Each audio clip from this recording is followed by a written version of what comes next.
Hey, got a big pull down. Got a pretty good pack ahead of us. Troy, I just got to say thanks, man. These bags are awesome. It's going to make the job a lot easier. You got plenty of bags to get the job done. You can separate it out, you know, lighten the load instead of having just 4 and trying to get everything.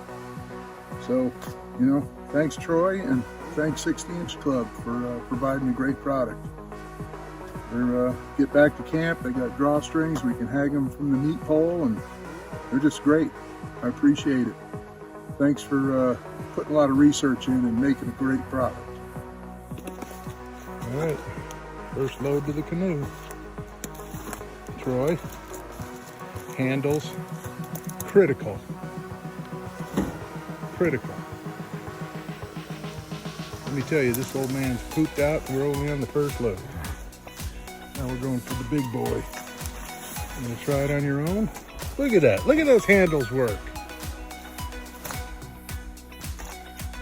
This is why you bring a 35-year-old with you.